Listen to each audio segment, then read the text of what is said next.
ओम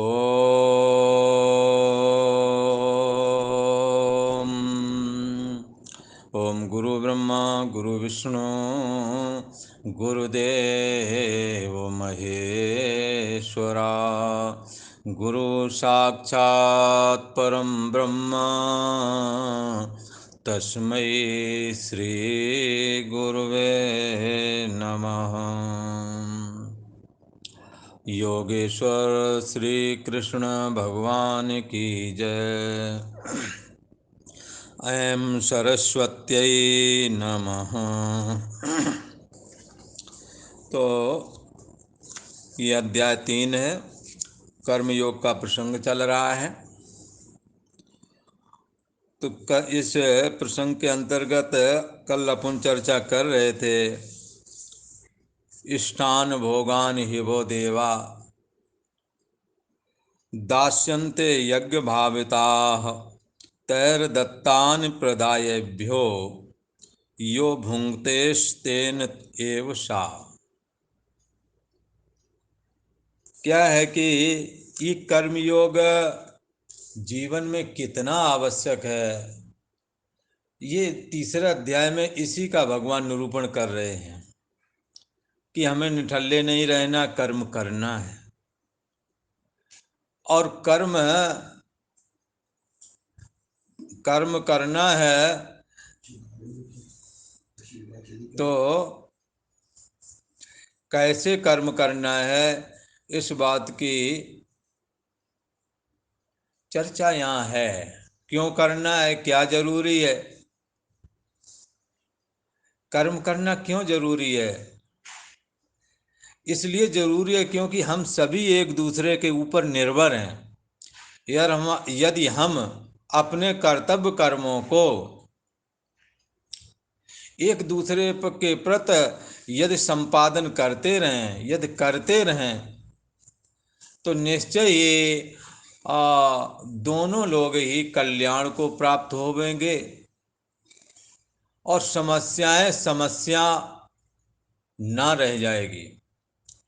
इस करके जीवन को मेल मिलाप पूर्वक चलाने के लिए मनु महाराज ने ये जो परिवार, जो इस मनुष्य का समाज, जो ये इकट्ठा परिवार के रूप में है, चलने के लिए जो एक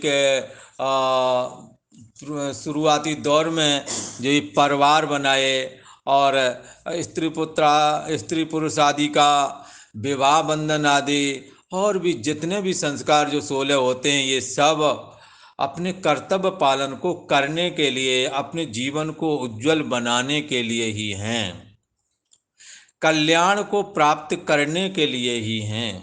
पर इसके लिए जरूरी है कि हम दूसरों के प्रति अपने कर्तव्य कर्म, अपने फर्ज अदा करें। यदि हम दूसरों के प्रति अपने फर्ज अदा करेंगे तो ये बात तो आपको मालूम ही है, हम जिसके प्रति भी अपने कर्तव्य कर्म पूरे करते हैं और बदले में कुछ जब चाहते नहीं, तो अगला आदमी कितना भी बिगड़ायल क्यों ना हो तो भी कहता है ये तो हमारे बहुत काम में आता है, पर मैं इसके किसी काम में नहीं आया हूँ, लेकिन अब की बार मैं भी इसके काम को पूरा करने में मदद करूँगा। ऐसा बोलते हैं, दिल बदल जाता है। यदि हमने दूसरों के प्रति यदि प्रेम जाहिर करना, तो आप कैसे कर सकते हैं? प्रेम कोई ऐसी वस्तु तो है नहीं कि लौकी तोरे की तरह उठा करके झोले में डाल दे, ले जाओ। ये प्रेम का आदान प्रदान वस्तुओं के द्वारा ही होता है, पर उस वस्तु के द्वारा आपके हृदय का प्यार भी जाता है। जैसे भोजन तो जैसे चावल और ये रोटी, गेहूं की रोटी बनी हुई होती है, इसमें क्या प्यार है, पर इसके माध्यम से माँ बच्चों को प्यार देती है।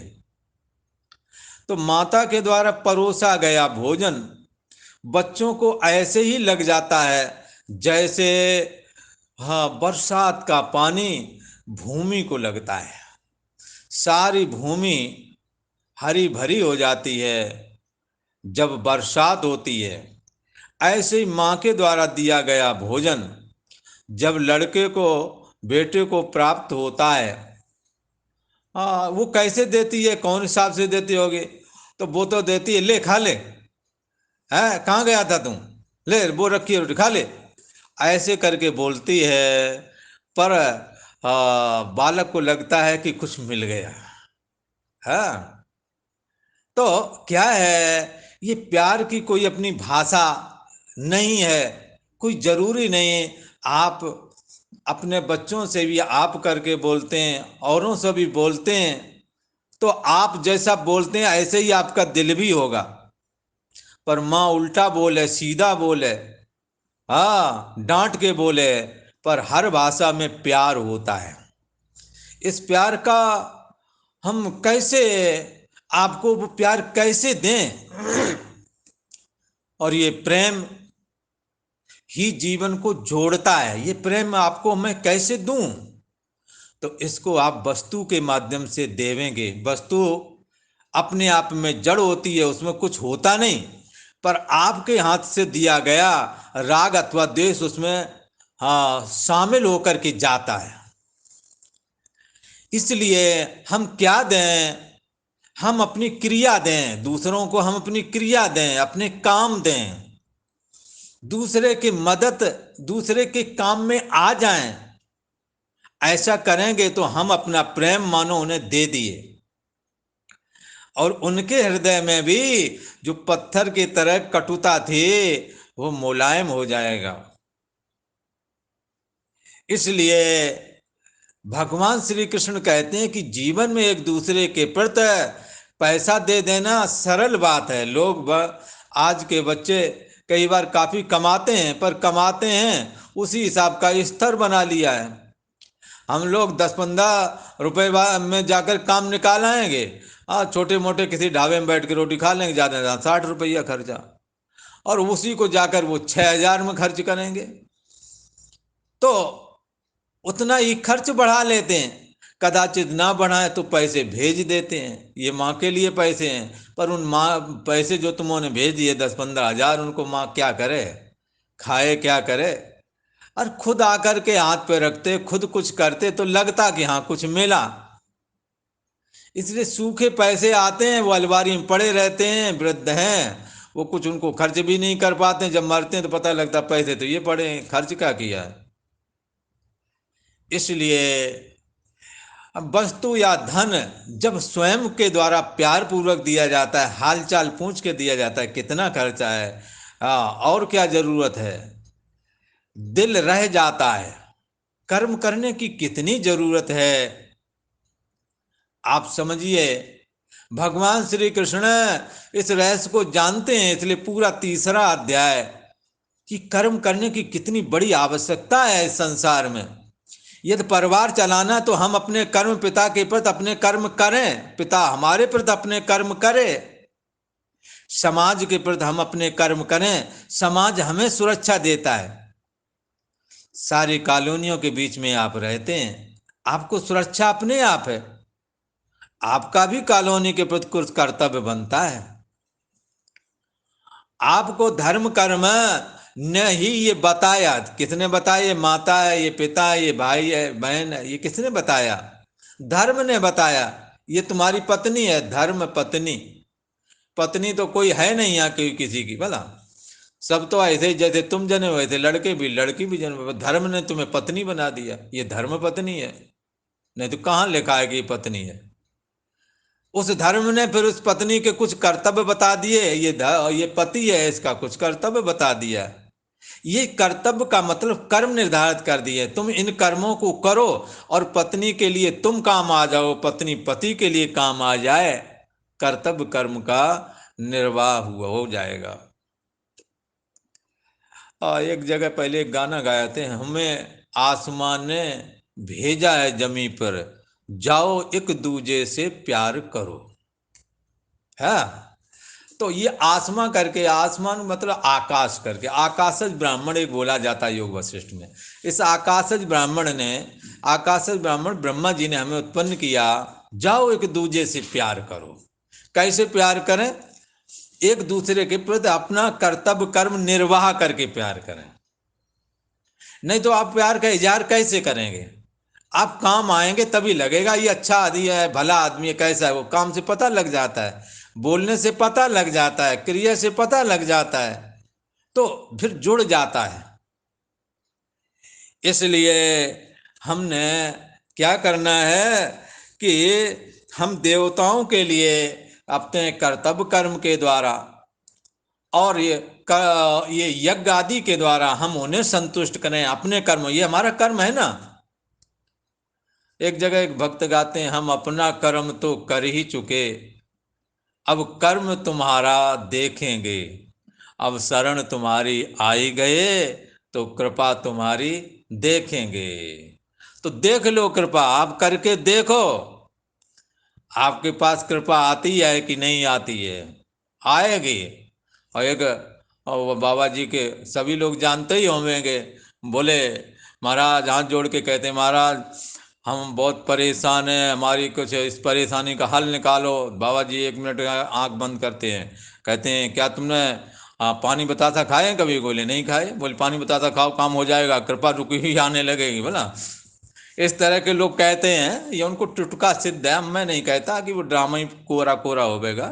और कई कई ये साधक हैं जन्म जन्मांतर के, इन्हें टुटका सिद्ध है, इन्हें पता लग जाता है कि ये चीज़ अगर ऐसा खाया जाए या ऐसा किया जाए तो इसकी जो बाधा है वो खत्म हो जाएगी। तुम्हारे अंदर जो वैमनस्यता की बाधा खड़ी हुई है ना, इसको दूर करना है। अपने परिवार को चलाने के लिए, अपने समाज को चलाने के लिए, तो क्या करें? अपने कर्तव्य कर्मों को करें और फिर उनकी कृपा आप देखो कैसे आती है। भगवान श्री कृष्ण कहते हैं यज्ञ के द्वारा और अपने कर्तव्य पालन रूप यज्ञ के द्वारा और स्वाहा वाले यज्ञ के द्वारा आप देवताओं को संतुष्ट करें। वो देवता लोग तुम्हारे को बगैर मांगे ही जो तुम्हारे को जरूरत है वो जरूरत वाले सारे पद पदार्थ और वस्तुएं आपको दे देंगे। तो यज्ञ के द्वारा उन्हें संतुष्ट करने से उनका उनकी ताकत बढ़ती है, उनकी शक्ति बढ़ती है। कर्तव्य पालन रूप यज्ञ और स्वाहा वाले यज्ञ के द्वारा, और कर्तव्य पालन से उन्होंने जो विधान किए हैं कर्तव्य पालन रूप यज्ञ करने के लिए, भाई पिता का ये फर्ज है, पुत्र का ये है, समाज का ये है, ऐसे जो अनेकों विधान कर रखे हैं ये भी देवताओं के बनाए हुए हैं। कर्तव्य पालन करो तो और स्वारूप यज्ञ करो तो दोनों से ही देवता संतुष्ट होते हैं। और देवताओं के मूल भगवान श्री कृष्ण को बड़ी प्रसन्नता होती है। और जिसने इस जगत को बनाया वो प्रजापति ब्रह्मा भी प्रसन्नता को प्राप्त होते हैं। और ये लोग जो है जो अपने कर्तव्य कर्म का पालन करते हैं, कर्तव्य पालन रूप यज्ञ का जो संपादन करते हैं, ऐसे लोगों पर ये परमेश्वरी ब्रह्मा जी और भगवान श्री कृष्ण इतना देते हैं कि जरूरत से ज़्यादा देंगे। फिर वो किस लिए देते हैं कि ये हम लोग इसको दिखने में नहीं आते, फिर भी इसने हमारी सेवा की है, हमारे लिए यज्ञ किया है, हमारे बनाए हुए विधान के अनुसार इसने माता पिता आदि की बड़ों की सेवा की है। इसको मैं 100 रुपए की जरूरत है पर मैं इसे 1 लाख रुपए देता हूँ। तो ये क्या करेगा? ये दूसरों के भी काम में आ जाएगा। ऐसा इरादा रख करके वो आपको जरूरत से ज़्यादा दे देते हैं। पर भगवान श्री कृष्ण कहते हैं जो पुरुष एव्या अप्रदाय, देवताओं के द्वारा दिया गया जो ये धन संपत्ति है, इसको दूसरों के दिए बगैर केवल स्वयं ही ले लेता है, वो चोर है। जैसे परिवार के बहुत सारे सदस्य हैं, उन सदस्यों में से जब पिताजी या माताजी नहीं रहे तो सोना और गहना जो था पता लगा किसी एक ही ने पूरा कब्जा लिया, दूसरे वाले को बेचा, सीधे साधे को कुछ मिला ही नहीं। सब बहकी बहकी बातें करने लगे, हमें क्या पता, हमें क्या पता। इस्ते नेवसा, ये सबका था, सबका ये जो धन था वो आपने अकेले ही ले लिया। आप चोर हैं, आपको दूसरों को भी उसमें देना चाहिए। ऐसे ही बहुत धन संपत्ति जो तुम्हारे पास है, और तुम्हारे पास तो तुम्हारा अपना निजी खर्चा तो वही दो दो बार भोजन करोगे, पांच पांच रोटियां ज्यादा ज्यादा खा पाओगे, चाय पियोगे, बस इतना ही खर्चा, एक पेड़ पे लेटोगे। पर आपके पास तो बहुत कुछ आया है। ये किसके लिए है? ये दूसरों के लिए है, और इसलिए उसने दिया था कि तुम दूसरों को दे करके तब खाओगे। पर आपने ऐसा नहीं किया। इस्तेन एव, आप चोर हैं। भगवान श्री कृष्ण गीता में ऐसा कह रहे हैं। इसलिए यदि आपने दूसरों को देकर के बचा हुआ खाया, दूसरी बात भी कहते हैं भगवान श्री कृष्ण कि मान लो तुम्हारे पास धन संपत्ति आई, पर तुमने सबको पढ़ाया लिखाया, सबके भाई। एक वो इधर मेरठ साइड की कहानी है। तो एक थे, उन्होंने सबका जिम्मेदारी लेके चलते, कालांतर भाई बंधु सब अलग हो गए। अलग हो जाने के बाद में भी बड़े जो थे, देखा एक छोटे भाई की लड़की सियानी होगी, ब्याह भी हुआ नहीं। उनका कहा, रे ब्याह क्यों नहीं करता? क्या करें, अभी पैसे ऐसे का जतन नहीं, ये है वो है, ऐसा है वैसा। ठीक है, मैं दूंगा, लड़का देख के आ चल। ये जिम्मेदारी है। इसके बाद इन सब खर्चों को किया उन्होंने, उन्हें जरूरत नहीं थी, उसको अब दे दिया बांट अलग। तो भी उन्हें कहा, जा लड़का देख के आ, तेरी पसंद का लड़का होगा, हम देंगे खर्चा, कितना लगेगा, शादी विवाह समय पे कर दो। बच्चियां पराया धन हैं, इनके खून में दूसरे के यहाँ जाने का ही स्वभाव है। इन्हें समय पे भेज दो, भेज दो, अन्यथा ये अपनी मन मर्जी से कहाँ जाएंगे, आप दुखी होवेंगे। इस करके इसको समय पे विवाह करो। हाँ, और ऐसे करके सारों का विवाह उसी ने करा। तो कुछ लोग विवाह कर बैठे, संतान कर बैठे, उनके दिमाग में ये नहीं कि लड़कियां सयानी हो रही, शरीर की आवश्यकता है। जैसे तुम्हें आवश्यकता रही, ऐसे इन्हें भी आवश्यकता है। इनको समय पर उस वो वस्तु उपलब्ध कराओ, अन्यथा इनके मन में जो आएगा ये कर बैठेंगे, फिर कहोगे हमारी नाक कटा दी। इसके लिए आप स्वयं जिम्मेदार होंगे। इसलिए ये सब करने के बाद में फिर जो धन तुम्हारा बचेगा, वो धन नहीं, वो अमृत होगा। सबको खिलाने के बाद जो बचा हुआ भोजन बचेगा, वो जो खाओगे, वो भोजन नहीं, वो अमृत पान करोगे। केवल अपने लिए ही सारे लोग परिवार के बैठे हैं, चुपके से बना लिया और खा लिया। अरे तुम उसको ऐसा जो करते हो और ऐसा करने की जो प्रेरणा दे रहे हो, ये ठीक नहीं कर रहे। आपको चाहिए था कि सब, यदि किसी का पास भोजन नहीं तो उसे भी दे देते, पर आप ऐसा नहीं कर रहे। आप अजीर्णता के शिकार हो सकते हैं। ईश्वर देख रहा है कि सब भूखे हैं, तुम खा रहे हो। भगवान श्री कृष्ण के लिए और सुदामा के लिए दिए गए चने जब सुदामा ने अकेले खा लिए, तब उनके गुरु संदीपन ने कहा, तुम दरिद्रता के शिकार हो जाओगे। हाँ, गुरु सन द्रोह, मित्र सन चोरी, की होए निर्धन, की होए कोड़ी। मतलब या तो निर्धन हो जाएंगे या कोड़ पकड़ेगा। भगवान श्री कृष्ण तो गए, राजा धीराज हुए। हाँ, और वो बहुत गरीब हो गए बेचारे। हालांकि भगवान श्री कृष्ण ने कृपा करके उनकी दरिद्रता का हरण कर दिया। उनके गुरु महाराज का दिया हुआ श्राप उन्होंने खत्म कर दिया था सुदामा पर कृपा करके। इसलिए ईश्वर की शरण जरूर हमें लेना चाहिए। तो जो केवल अपने लिए ही पकाते हैं वो ठीक नहीं करते। यदि खाना ही है, हाँ, तो और भी भाई बंधु हमारे हमारे साथ खा लें, इसके बाद में हम खाएं तो बहुत अच्छी बात है, फिर वो भोजन अमृत होवेगा। और अपन लोग आश्रम में रहते हैं, और हमारे यहाँ सैकड़ों लोगों का आना जाना रहना, हर प्रांत से लोग साधु हैं, हर जगह के लोग वहाँ रहते हैं। एक संत हमारे यहाँ ऐसे भी हैं कि वो सब खाने के बाद में जाते हैं, जो बचा हुआ मिलता है वही खाते हैं, और बोलते किसी से नहीं। गीता इसका अनुमोदन कर रही है, मानो।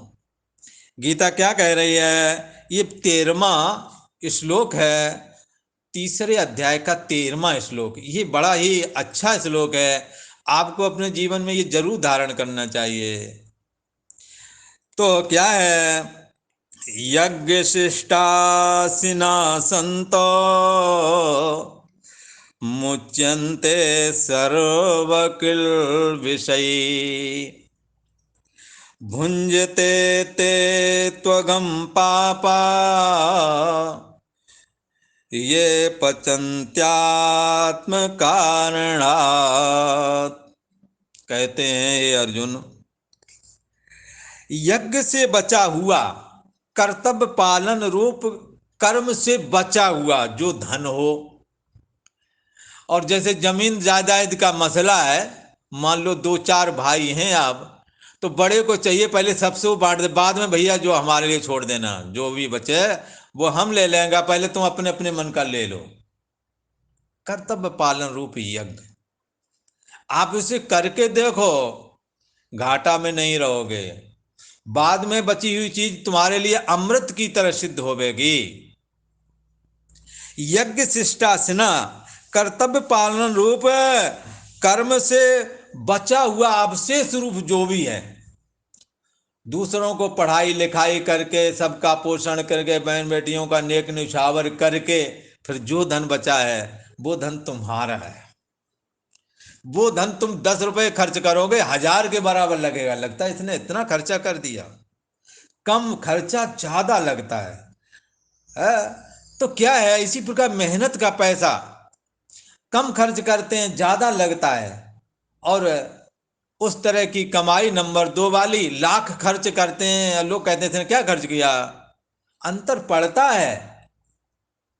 आपके हाथ से बनाया हुआ भोजन, आपके परिजन और लोग जो जाते हैं तृप्त होकर के जाते हैं, बड़ाई करते हुए जाते हैं। पर आपने बना करके रख दिया, जो जिसको मर्जी खाओ, जिसको मर्जी ना खाओ। कई संकोची जाते हैं बेचारे, तुम्हारे यहाँ रस्म अदायगी कर आते हैं, उनका पेट नहीं भरता है। लगता है वो इतने लोग थे कैसे खाता, और जो चीज खानी थी तब तक पता लगा सभी लोग उसी पर टूट पड़े, वो ट्रे ही खाली हो गई, उसमें कुछ है ही नहीं, क्या खाएं। और जो बचा हुआ है वो अपने मतलब का नहीं है। इस तरह से ये आपने जो कराया है, इसके द्वारा आप दूसरों को जोड़ ना सके, कुछ कुंठा लेके चले गए, कुछ ऐसा करके चले गए मानो हम जितना कितना खा लें, कितना खा लें। पर पंक्ति बना करके प्यार से जब अपने हाथ से परोसोगे तो उसके साथ तुम्हारा अपना सहानुभूति जाएगी, सहृदयता जाएगी, आपका प्रेम जाएगा। इस करके हमने जो भी करना है, कर्तव्य पालन से बच करके जो हमें मिलेगा वो हमारे लिए अमृत का काम करेगा। यही बात भोजन में भी है। तो कर्तव्य पालन अर्थात यज्ञ से बचा हुआ अन्न। अब आपने भोजन बनाया, अब जैसे अपने यहाँ लंगर बनता था गुरु महाराज का, अब गुरु महाराज बनता है, पहले भी बनता था, अभी भी बन ही रहा। अब उसमें सब खा गए, बाद में सबसे बचा खुचा एक बाद में खाने जाता है, तो वह है ही नहीं, उस पर किसी का अधिकार ही नहीं। अब सबने खा पी लिया, कोई अब वो खराब ही होने वाला, बचा हुआ है वो खा लिया जा करके। यज्ञ शिष्टासना ये गुरु महाराज का प्रसाद है। बोला यज्ञ से बचे हुए अन्न को खाने वाला संतहा, वो संत कहलाता है। ये साधु कोई ऐसा नहीं है कि ऐसे कपड़े पहन लिया या ऐसी जगह रहने लगे या जंगल झाड़ी में रहने लगे तो साधु हो गए। साधु तो एक स्वभाव, एक प्रकृति है, एक चित्त की स्थिति है। यदि वो बना लिए तो एक वो उसका एक अलग ही वो मार्ग ही अलग हो जाता है, उसका स्वभाव ही अलग हो जाता है। परोपकार वचन मन काया, पर उपकार वचन मन काया, संत स्वभाव सहज खगराया। शरीर वाणी और मन से दूसरे के काम में हम ये आ जाएं, ये साधु का स्वभाव सहज में ही होता है। इसलिए संतन की महिमा रघुराई, बहुविध वेद पुराणन गाई। साधुओं की महिमा बड़ी विचित्र है। तो हमें क्या करना है, भगवान श्री कृष्ण कहते हैं अपने कर्तव्य पालन से बचा हुआ आपने जो भोजन बनाया है आप यज्ञ कर दें। परिवार है तो परिवार वालों को पहले खा लें। आप ये भी नजर रखें, कई बार नई नवेली बहुएं आती हैं, अब तो खैर वो वाली बात नहीं रह गई है, पहले वाली नई नवोली बहुएं बेचारी बाद में खाने गए, वो पता लगा ना सब्जी बची है ना दाल बची है।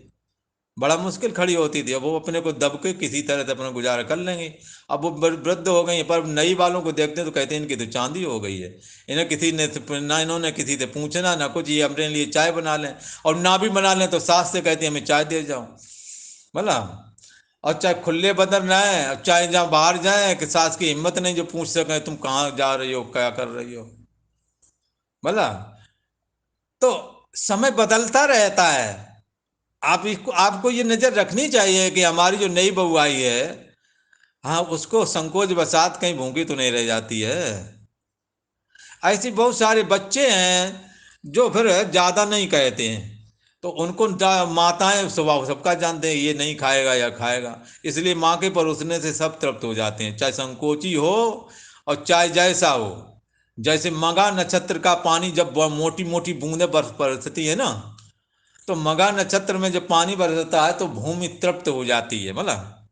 ऐसे ही माता के हाथ से परोसा गया भोजन पुत्र को संतुष्ट करने वाला, पुष्ट करने वाला और प्यार से भरने वाला होता है। इस करके यहाँ कहते हैं, और ये माताएं, माताओं की माँ शब्द बड़ी महिमा से युक्त है, वो सबको खिलाने के बाद ही खाती हैं, इसलिए माँ की बड़ी महिमा है।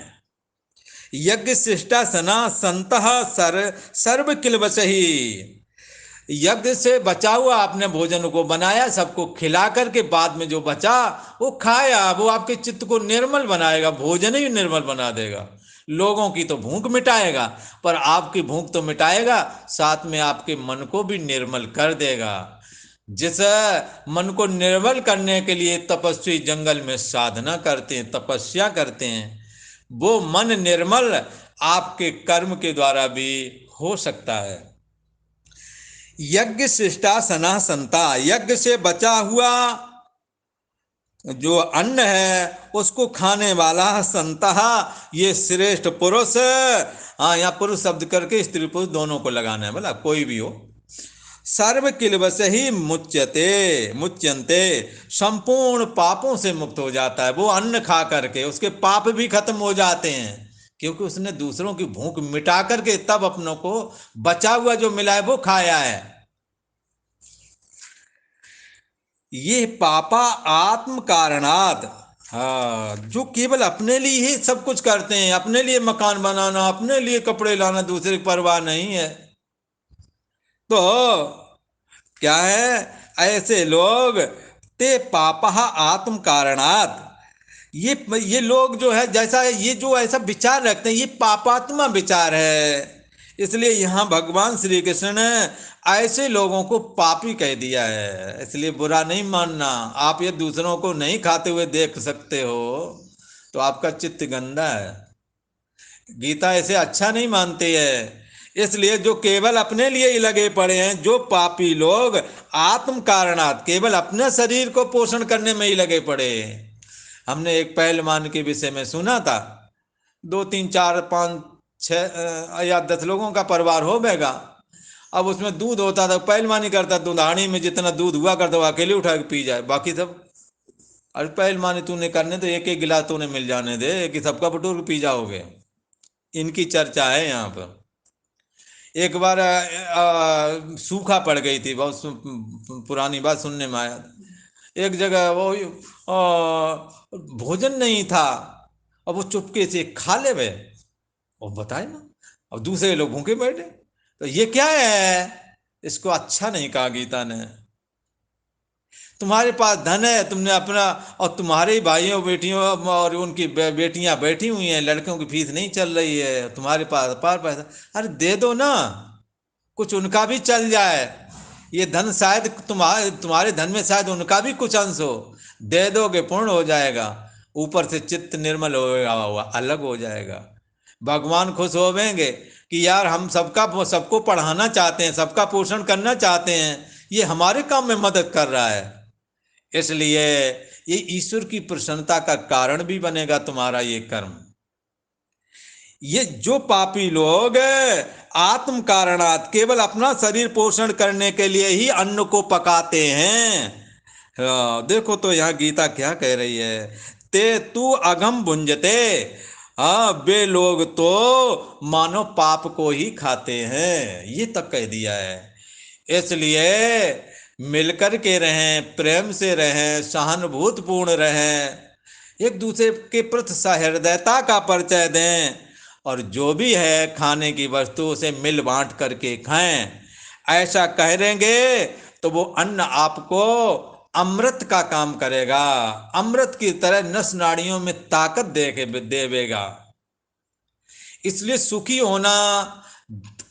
होने के लिए धन जरूरी है, पर धन यदि आ जाए और सहानुभूत आपस में खत्म हो जाए, सहृदयता यदि खत्म हो जाए, यदि परिवारी लोगों के साथ में भी बैठने में आपको मुंह चुराना पड़ रहा है, तो ये धन तुम्हें सुखी नहीं कर रहा, अपितु ये दुख करने वाला हो गया है। इसलिए सुखी होने के लिए तो परिवार में सामंजस्य पूर्वक रहें, एक दूसरे के दुख सुख में सहयोगी बने, सहभागी बने, एक दूसरे के काम में आ जाएं, एक दूसरे के पर सहानुभूतिपूर्ण बर्ताव करें, सहृदयता से रहें, दूसरों को भी लगे कि हमारे पीछे ये हैं। निश्चिंत हो जाते हैं जब लगता है कि कोई हमारे भी पीछे खड़ा है। ऐसी सहृदयता यदि आप करते हैं तो गीता की नजर में ठीक है। इसलिए ऐसे लोगों को कहा कि ये ऐसा करने वाले लोग तो बचा हुआ अमृत ही सेवन करते हैं। जैसे बचा हुआ धन सबके काम आ गए, बचा हुआ धन उनका अमृत हो गया, शुभ लाभ हो गया।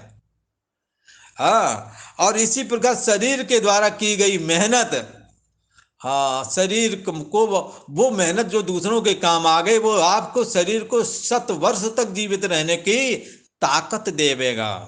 इसलिए कर्म एक उपनिषद, ईशावास्य का उपनिषद का मंत्र है कि कर्म करते हुए 100 वर्ष तक जीने की इच्छा करो। ये कर्म करोगे 100 वर्ष तक जी जाओगे। ऐसी शक्ति ईश्वर शरीर में दे देगा, वरना ये शरीर की ताकत उस पहलवान की तरह सबका दूध बटोर के पीता रहा, बाद में एक साइड मारी गई तो करवट बदलने के लिए जिनका दूध पिया वही फिर उसकी करवट बदल रही है। देखो, पहले किसी को खाने नहीं दिया, बाद में करवट भी नहीं बदल पा रहे, तब वही बेचारे लगे करवट बदल रहे हैं। नहीं तो शरीर में कीड़े पड़ रहे हैं, और वो अंत तो गत्वा कीड़े पड़ गए, बाद में दुर्दशा से मरे। ऐसा खाना, ऐसा धन आपको सुखी नहीं करता। आप गीता जो कहना चाहती है आपको गहराई से पकड़ें।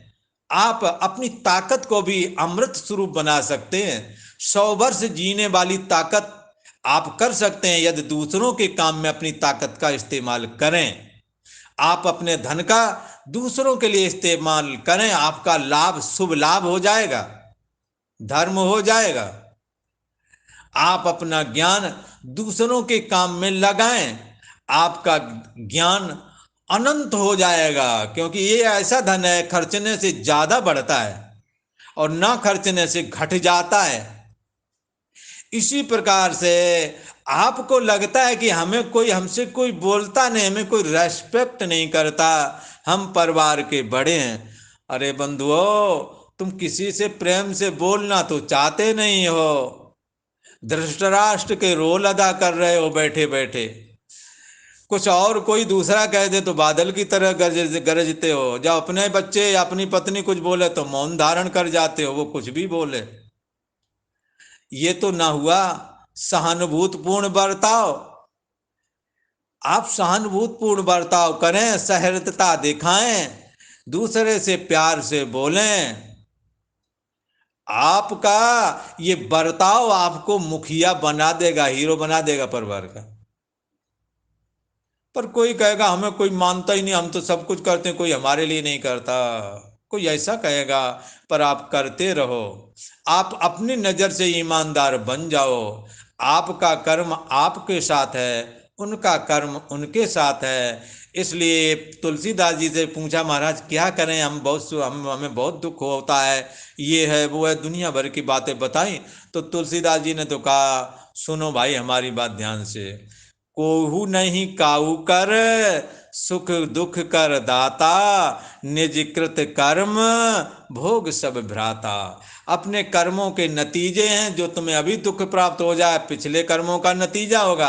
अब अच्छे करो और करते ही रहो, इसलिए सह दुख सिकवा न करे, ये महफिल है उन राम दीवानों की। आप अपने कर्तव्य को पूरा करो, और वो उधर वाला अगला वाला कर्तव्य कर पा रहा या नहीं कर पा रहा, उसे भी समझ जाएगी, वो भी करेगा।